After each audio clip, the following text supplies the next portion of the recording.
Hi hello guys, welcome to Kavya's vlog.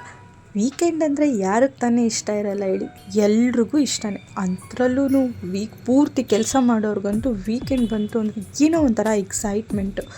ಕೆಲವರು ಹಬ್ಬ ಬಿಡು ವೀಕೆಂಡ್ ಬರ್ತಿದೆ, ಎಷ್ಟೇ ಕೆಲಸ ಇದ್ದರೂ ಏನೇ ಇದ್ರೂ ವೀಕೆಂಡ್ ಪೋಸ್ಟ್ಪೋನ್ ಮಾಡ್ಕೊಳ್ಳೋಣ ನೋಡೋಣ ಅನ್ನೋರು. ಇನ್ನು ಕೆಲವರು ವೀಕೆಂಡ್ ಬರ್ತಿದೆ, ಈ ವೀಕೆಂಡ್ ಅಂತೂ ಕಣ್ಣು ತುಂಬ ನಿದ್ದೆ ಮಾಡಬೇಕು, ಆರಾಮಾಗಿ ಮನೇಲಿ ಟೈಮ್ ಸ್ಪೆಂಡ್ ಮಾಡಬೇಕು, ಮನೇಲೇ ಇರಬೇಕಂತ ಅಂದ್ಕೊಳ್ಳೋರು ಕೆಲವರು. ಇನ್ನು ಕೆಲವರು ವೀಕೆಂಡ್ ಬರ್ತಿದೆ, ಎಲ್ಲಿ ಹೋಗೋಣ, ಎಲ್ಲಿ ಪಾರ್ಟಿ ಮಾಡೋಣ, ಎಲ್ಲಿ ಎಂಜಾಯ್ ಮಾಡೋಣ ಅಂತ ಯೋಚನೆ ಮಾಡೋರು. ನಾನು ಹೀಗೆ ಯೋಚನೆ ಮಾಡಿಕೊಂಡು ನನ್ನ ವೀಕೆಂಡಿನ ಲೇಟಾಗಿ ಎದ್ದು ನೋಡಿದ್ರೆ ನಮ್ಮಪ್ಪ ನಮ್ಮಮ್ಮ ಊರಿಗೆ ಹೊರಟಿದ್ರು. ಸೊ ಇನ್ನೇನು ಮಾಡೋಕ್ಕಾಗುತ್ತೆ ಬಿಡು ಅಂದ್ಬಿಟ್ಟು ನಾನು ಎದ್ದು ಫ್ರೆಶ್ ಅಪ್ ಆಗಿ ತಿಂಡಿ ತಿಂದು ಎಲ್ಲ ಕೆಲಸ ಮುಗಿಸಿ ಅಡುಗೆ ಮಾಡೋಣ ಅಂತ ಕಿಚನಿಗೆ ಬಂದೆ.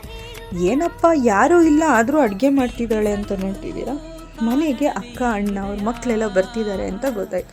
ಸೊ ಅವರೆಲ್ಲ ಬಂದಮೇಲೆ ಅಡುಗೆ ಮಾಡಬೇಕಲ್ವ.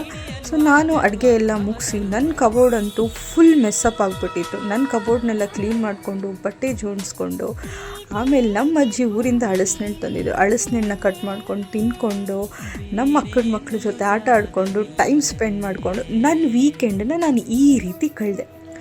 So this is how I spent my weekend. Thank you for watching. Bye.